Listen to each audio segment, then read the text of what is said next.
తమిళనాడు పారిశ్రామిక రంగంలో సరికొత్త చరిత్ర ఆవిష్కృతమైంది. ముఖ్యమంత్రి జోసెఫ్ విజయ్ నేతృత్వంలోని ప్రభుత్వం బాధ్యతలు చేపట్టిన కేవలం 100 రోజుల్లోనే ఏకంగా 1,00,000 కోట్లకు పైగా భారీ పెట్టుబడులను ఆకర్షించి అందరినీ ఆశ్చర్యపరిచింది.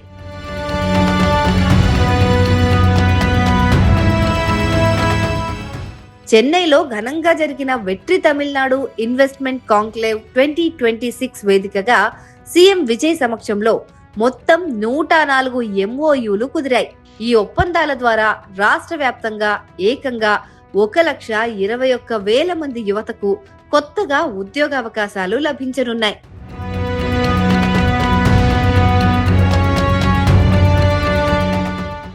జిల్లాల వారీగా చూస్తే తూత్తుకుడి, తిరువల్లూర్ జిల్లాల్లో భారత్ కే గర్వకారణమైన Skyroot Aerospace, Agnikul Cosmos rocket తయారీ కేంద్రాలను ఏర్పాటు చేస్తున్నాయి.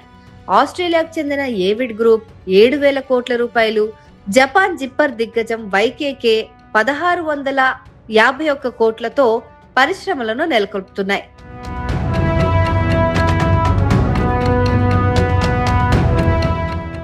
ఇక కృష్ణగిరిలో అల్ట్రా వైలెట్ 779 కోట్లతో ఎలక్ట్రిక్ 2-వీలర్ ప్లాంట్లను, చెన్నైలో America fortune 500 company super micro 477 కోట్లతో టెక్నాలజీ సెంటర్ ను ఏర్పాటు చేస్తున్నాయి. ఇక కాంచీపురంలో ప్రముఖ జేకే టైర్ సంస్థ 5,143 కోట్ల భారీ వ్యయంతో విస్తరణ పనులకు శ్రీకారం చుట్టింది.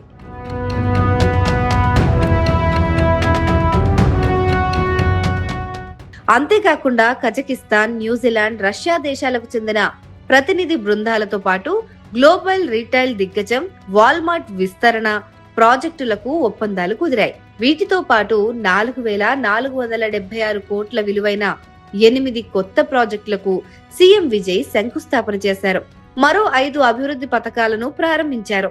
100 రోజుల్లోనే 1,00,000 కోట్ల పెట్టుబడులు సాధించి సీఎం విజయ్ తమిళనాడును వేగవంతమైన ప్రగతి పదంలో నడిపిస్తున్నారని విశ్లేషకులు ప్రశంసిస్తున్నారు.